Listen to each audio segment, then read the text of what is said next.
Prophet of Nightmares by Carbidex. The night the car hit me, I was walking home from the diner, my thoughts echoing with loneliness and the shattering glass of shattered dreams. I woke up in a hospital bed, wreathed in a silence so thick, it felt like I was drowning. From that moment on, I started seeing things in my sleep. Dreams, but not any ordinary dreams. Visions of crimes that hadn't happened yet. And every time I woke up, I felt like I was surfacing from an abyssal trench, gasping for air in the bright white of hospital linens. Each dream was a chiaroscuro of terror. The scenes played out in murky colors. The emotions ran high in shades of crimson and obsidian. Violent acts would unfold in a nauseating spectacle, and I was the unwilling witness. A woman with cascading raven black hair being chased in a dark alley. A convenience store clerk about to be robbed at gunpoint.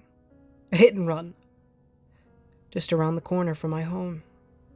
Each vision was more vivid and terrifying than the last.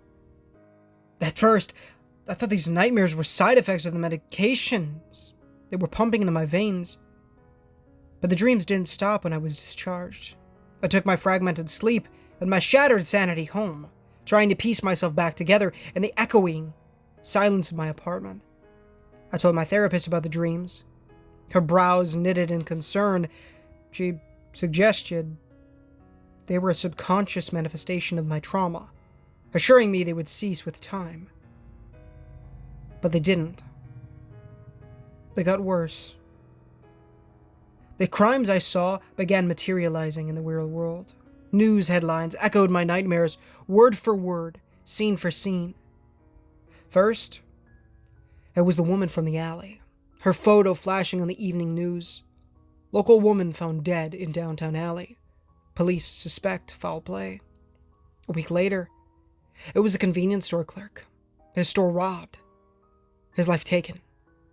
I tried to warn people to prevent these crimes before they happened, but who would believe a trauma victim claiming he saw future crimes in his dreams? I was laughed out of the police station. My pleas for understanding met with smirking disbelief. My therapist suggested stronger medication. My friends began to distance themselves.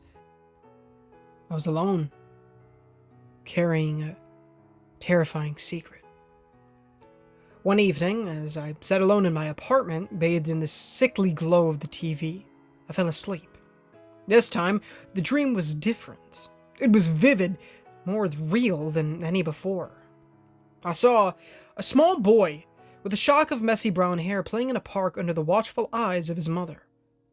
I could see her face clearly. Emily, my high school sweetheart.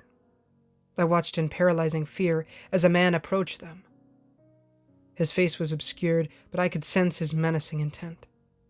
The sound of my horrified gasp jolted me awake. Sweat trickled down my forehead as I fumbled for my phone. The clock read 3:13 a.m., mocking me with its digital glare. Emily wouldn't believe me. She hadn't since we parted ways years ago. But I had to try. I dialed her number, my heart pounding in sync with each pulse of the dial tone. She answered on the third ring, her voice groggy and laced with annoyance. I told her about the dream, the man in the park, the danger looming over her and her son. The silence on the other end was worse than any verbal scorn. Then, without a word, she ended the call. My heart sank, but there was nothing more I could do. As dawn broke, I prayed to whatever God would listen that this was one dream, at least, would not come true. The days that followed were a lesson in hope and despair, alternating in such cruel intensity that I found it hard to breathe. I tried to convince myself it was just a dream, a delusion, but my faith in that lie faltered with each tick of the clock. I was a prisoner to time, to the horrible visions etched into my psyche, to the reality I had no power to change. One night, plagued by restlessness, I decided to visit the park from my dream. The crescent moon cast a gloomy glow over the deserted playground. I shivered, pulling my coat tighter, each rustle of the wind setting my nerves on edge. I approached the bench from my vision, each footstep feeling like a journey into the labyrinth of my worst fears. Suddenly, my phone buzzed, a shrill disturbance in the tranquility of the night. I glanced at the caller ID. Emily. My blood froze. Had the nightmare come true? With trembling hands, I answered. But instead of the anticipated hysteria, I was met with a shocked silence. Then, Emily's voice, barely a whisper, drifted over the line. How did you know? The world around me started spinning. I clutched the phone tighter as I asked her what happened. She told me that a man had approached them in the park, just as I had said. But, remembering my call, she had grabbed her son and fled before anything had happened. The police had later found the man, a known predator, lurking around the playground. My warning had saved them. The revelation hit me like a freight train, a brutal acknowledgement of my terrifying ability. I was seeing the future in my dreams, but now, with the right actions, I had the power to change it. For the next few weeks, I lived in a state of hypervigilance. I began jotting down every detail of my nightmares, every phase, every location, every act of violence that was yet to be committed. I sent anonymous tips to the police, made frantic calls to potential victims, anything to prevent the nightmare from becoming a reality. But with each night that passed, I was spiraling further into despair. My nights were a battlefield, my dreams the enemy. My waking hours were consumed by paranoia, each moment ticking away with the weight of impending doom. My health deteriorated, the gauntness of my face a stark reflection of the terror etched on my soul. I was losing myself, one nightmare at a time. But then, the dreams changed. One night, instead of a series of disconnected crimes, I saw one continuous narrative. It began with a deserted street, the buildings eerily similar to those in my neighborhood. A car pulled up, the driver hidden by the shadows. Out stepped a girl, her bright red hair a stark contrast against the gloom. I recognized her as my neighbor, Lily, always cheerful and full of life. In the dream, she walked towards her building, unaware of the figure following her. Panic surged through me as I watched the scene unfold. I was once again the helpless observer, unable to alter the course of events. As the figure lunged at Lily, I woke up, my screams echoing in the silent room. In the harsh light of dawn, I found myself at a crossroads. My responsibility was clear. I had to warn Lily, but after Emily, could I have convinced someone again? Would Lily believe my crazy story? I had no choice. I couldn't just stand by and let another nightmare come true. Battling my self-doubt, I decided to approach Lily. She was surprised to see me at her doorstep, a living ghost from next door she barely knew. My tongue felt heavy as I tried to explain, my words sounding ridiculous to my own ears. But I pushed through, my determination fueled by the vivid image of her terror-stricken face from my dream. Her reaction was one I had expected yet feared. Disbelief painted over her features. Her eyes narrowed with suspicion and perhaps a hint of fear. I couldn't blame her. How could she believe such an outrageous claim from a stranger? And yet, I pleaded with her, desperation making my voice quaver. But she politely shut the door on my face, leaving me alone with my failure. The next few days were agonizing. Each time I saw Lily leaving the house, a pang of dread stabbed my heart. The world felt out of focus. Time lost its meaning. I couldn't sleep, couldn't eat, couldn't breathe without the specter of the nightmare looming over me. Then, one night, it happened. Lily didn't come home. Her apartment remained dark, and fear knotted in my stomach. I rushed to the police, my frantic words forming a garbled plea for help. The police didn't believe me at first, attributing my terror to anxiety and stress, but the next morning, Lily was officially declared missing. The disbelief in the officers' eyes turned into shock, then a grim determination as they began their search. Days turned into a nightmarish blur. The entire neighborhood was in an uproar, and the police were searching every corner, every alley.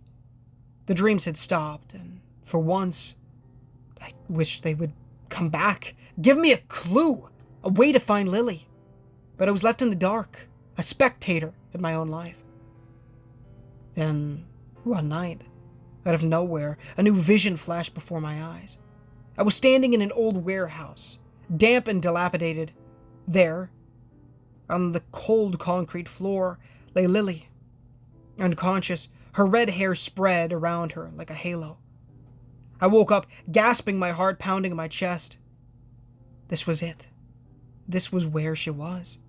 With renewed vigor, I ran to the police station, detailing my dream. The officers exchanged skeptical glances, but decided to entertain my claim, desperate for any leads. They found the warehouse, just as I had described, in an isolated part of town. Inside, they found Lily, unconscious but alive, just as I had seen. The relief that washed over me was indescribable. Lily was safe, and the predator was soon apprehended. But with that relief came a chilling realization. The dreams, the nightmares, they were a part of me. A terrible gift. A morbid legacy. Each night, I would descend into my own personal hell, watching horrors unfold before my eyes. Horrors that were yet to come. But in the face of such terror, I found purpose. I was saving lives, altering destinies. It was a burden, yes, but one I was willing to bear. As the sun set, I knew the nightmares awaited. Yet I welcomed sleep, ready to face the specters of the night. They were my demons, my saviors, my reality, and as I closed my eyes, I realized this was my life now. A life lived in the shadows of the future, forever poised on the edge of horror and hope. After all, we're all prisoners of our own mind. But only some of us have the key. Hey guys, Ninja Gamer here, and thank you so much for watching today's story. If you did enjoy, please feel free to leave a like on the video to get the gospel on piece feeds. As it does have the channel innumerably and does get the gospel on piece feeds, as well as please consider subscribing as we're trying to 10,000 subs by the end of the year, and it'd be a massive blessing with the Lord if you guys did so. Of course, if you haven't done so already, $1,000,000 question on screen right now, pin, comment, and description. Please give that a read. It'll be the best decision you truly ever make. It'll teach you about going to heaven by repenting of your sins and trusting in the good Lord Jesus Christ with all your mind, soul, and strength, and then building that relationship with the Lord by reading the Holy Bible daily, praying daily, and evangelizing to people. It's great stuff. Excuse me. Ugh. Of course, the $1,000,000 question and anything I talk about, unless otherwise specified, is not associated with the author or the story. Just for clarification. It's for you, the viewer, to read, so please do so. Of course, go give Carbodex some love in the comments and the description. The original story and his Reddit page will be in there as well. Also, go check out Mew. His amazing music and his YouTube channel will be down in the description. My brothers have a YouTube channel to make plush videos. They make plush videos, of course, and I'd love it if you would go check it out if you're interested in that kind of thing. They're uploading daily in 2024, which is awesome. I recommend the 2021 videos, and I make quite a few appearances over there. So if you want to see me in something other than video games and horror stories, go check it out. I'd be very much appreciated. My youngest brother, he wants to be a rapper, and so he has a YouTube channel and a SoundCloud for his music. So I've linked those in the description as well, so please go take a look at those. Yeah. The Barron County Anthology, as well as, that's by Random Appellation 468, as well as A Former Stalker texted me this morning, She's Been Dead for a Year by Tiro 1000. Some of my favorite stories that I've ever narrated on the channel. Both playlists for those are in the description. I highly recommend both of them. But the Barron County anthology is still ongoing. To this day, book 2 is still being pumped out. Now, there is another book after book 2, but so I highly recommend catching up if you haven't done so already. I've narrated every part of the previous ones, and then book 2, we are currently getting out on the channel right now, so it's great stuff. We are up to part 4, but Random Appellation is currently posting more stuff on his channel, so go check those out. If you want to read ahead, it'd be great stuff. I love you guys. I'm gonna let you go though. I don't know if I'll stream tonight. Probably not. I'm tired, and if I do play games, it's probably gonna be on Xbox because I'm kind of like I kind of want to get a little bit more into Xbox. I picked up Arkham Asylum today at a reused store for like, well, my grandma paid for it, but it was like $5. So yeah, that'll be fun. Yeah, I don't know. I love you guys. Thank you so much for watching. And until next time, guys, also join the Discord. Link in the description. Feel like I don't shout it out as much anymore. I need to.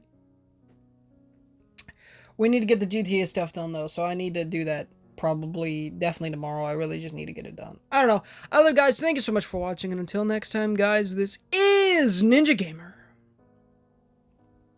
Signing off.